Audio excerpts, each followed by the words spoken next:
সালামু আলাইকুম। আমি বর্তমানে একটি শশার প্রজেক্টে আছি। আপনাদের সঙ্গে আজকে শশা নিয়ে কিছু কথা বলবো। এখানে শশা মালচিং অবস্থায় লাগানো হয়েছে।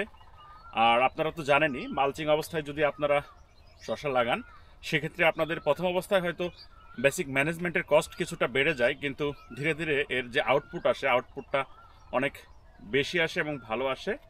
এখন আসা যাক, আপনারা শশার ফুল ফল বেশি পেতে হলে কি ধরনের শশার ম্যানেজমেন্ট করবেন বা কি ধরনের শশা বাগান নিয়ে কাজ করবেন। প্রথমত আসা যাক, আমরা যে শশা খাই, এই শশার 85 থেকে 92% রয়েছে ওয়াটার, অর্থাৎ পানি। সেক্ষেত্রে বোঝাই যাচ্ছে যে গাছের গোড়াতে যদি রসের স্বল্পতা হয়, আপনার ফুল ফল কোনোটাই ভালোভাবে আসবে না এবং গাছ শুকিয়ে যাবে। এটার প্রতিরোধমূলক ব্যবস্থা হিসাবে আপনারা 7 থেকে 8 দিন পর পর গাছের গোড়ায় যথেষ্ট পরিমাণে সেচ দেওয়ার চেষ্টা করবেন। দ্বিতীয়ত পয়েন্টে যদি আমরা আসি, আপনারা সবসময় চেষ্টা করবেন গাছকে ফসফরাস ও পটাশিয়াম জাতীয় খাবার দিতে। ফসফরাস ও পটাশিয়াম জাতীয় খাবার দিলে গাছের খাদ্যের যে ঘাটতি, সেই খাদ্যের ঘাটতিটা কমে যায় এবং এই জাতীয় খাবার গাছে ফুল ফল আসতে সাহায্য করে এবং ফলের আকার বড় করতেও সাহায্য করে। তৃতীয়ত কারণ হচ্ছে গাছে বিভিন্ন ধরনের পোকা বা মাকড়ের আক্রমণ হয়।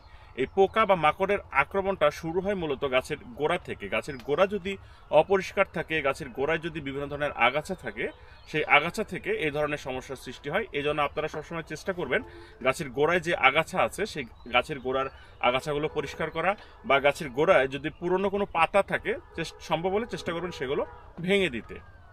4 নম্বর কারণ যদি আমরা বলতে চাই, যে গাছে কিছু ছত্রাকনাশক বা পোকার আক্রমণ হয়। ছত্রাকনাশক যদি আক্রমণ হয়, সেক্ষেত্রে পাতা ফুল ফল হলুদ হয়ে যায়। ছত্রাকের আক্রমণ থেকে রক্ষা পাওয়ার জন্য আপনারা ম্যানসার ব্যবহার করতে পারেন। ম্যানসার ছাড়াও বাজারে বিভিন্ন ধরনের ছত্রাকনাশক ওষুধ আছে, রাসায়নিক ছত্রাকনাশক আছে, কিছু জৈব ছত্রাকনাশক আছে। আপনারা দেখে প্রয়োগবিধি মেনে ব্যবহার করবেন। এরপরে রয়েছে আরও কিছু মাকড় বা পোকা জাতীয়, যেমন সাদামাছির আক্রমণ হতে পারে। সাদামাছির আক্রমণের জন্য আপনারা উলালা ব্যবহার করতে পারেন, পেগাসাস ব্যবহার করতে পারেন, সলোমন ব্যবহার করতে পারেন। এগুলোর নির্দিষ্ট একটা মাত্রা আছে, এই মাত্রা আপনারা ব্যবহার করবেন। আমরা যদি পরের পয়েন্টে আসলে আমরা বলতে পারি যে গাছে মাইক্রোনিউট্রিয়েন্টের যখন অভাব হয়, তখন গাছের পাতা কুঁকড়িয়ে যায় বা ফল কমে আসে। সেক্ষেত্রে আপনারা মাইক্রোনিউট্রিয়েন্ট ব্যবহার করতে পারেন। মাইক্রোনিউট্রিয়েন্ট হিসাবে আপনারা ব্যবহার করতে পারেন মবোমিন, সুপারসোনোটা, এনপিকে, কাকা। এগুলো আপনাদের গাছকে সুস্থ রাখবে।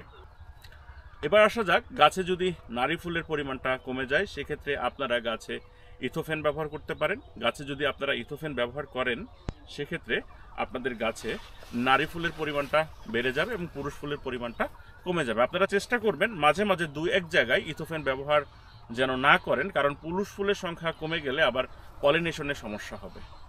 আচ্ছা, ইথোফেন ব্যবহারের বিষয়টা হচ্ছে, ইথোফেনের 2টি ধরন রয়েছে, একটি 40%, একটি হচ্ছে 80%। আপনারা চেষ্টা করবেন বিকেলবেলা গাছের ডোগায় অর্থাৎ আগায় স্প্রে করতে।